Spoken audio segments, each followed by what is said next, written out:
భూప్రపంచంలో ఉన్న ప్రతి జీవి మానవ జీవితం మీద ఏదో ఒక విధంగా ప్రభావం చూపుతోంది.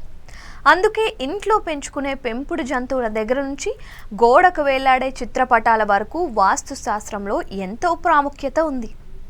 మన ఆర్థిక మానసిక స్థితిగతులపైన వీటి ప్రభావం ఎంతో ఉంటుందని నిపుణులు చెబుతున్నారు.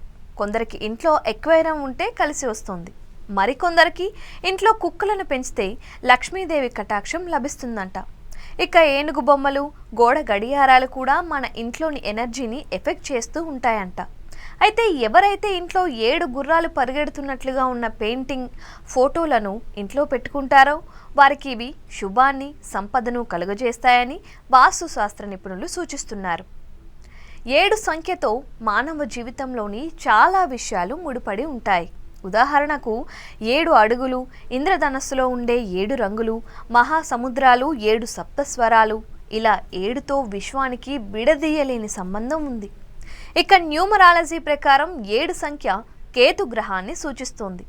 అంటే లోతైన తెలివితేటలు, మేధస్సు వల్ల వచ్చే సంపదను కేతు గ్రహం ప్రసాదిస్తోంది. అలాగే వ్యక్తులు ఆధ్యాత్మికంగా ప్రగతి చెందాలి అన్న కేతువే కారణం. మనం చూసే చాలామంది యోగులు, ఋషులు, గురువుల్లో కూడా కేతు అనుగ్రహంతో పుట్టిన వారు ఉంటారు. చాలామంది తూర్పు దిశకు ఎక్కువగా ప్రాధాన్యత ఇస్తూ ఉంటారు.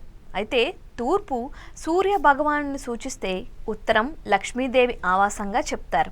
అందుకే కొందరు ఇంటి గుమ్మాలను ఉత్తరం వైపుకు పెడతారు. ఈ 7 గుర్రాల ఫోటోను కూడా ఇంట్లోని ఉత్తరం వైపును చూస్తూ ఉండేలా పట్టుకోవాలంట. అంటే దక్షిణం వైపున్న గోడకు దీనిని ఉంచాలి. అయితే ఈ ఫోటోలో ఉండే బొమ్మలన్నీ ఒకే వైపుకు పరిగెడుతున్నట్లుగా ఉండాలి. వీటి రూపం కోపంగా ఉన్నట్టు ఉండకూడదు.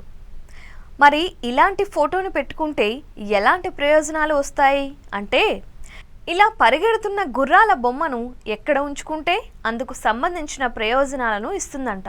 అంటే ఇంట్లో ఉంటే ఆ ఇంటి సభ్యుల మధ్య సఖ్యత, ఆరోగ్యం వంటివి చక్కగా ఉంటాయి.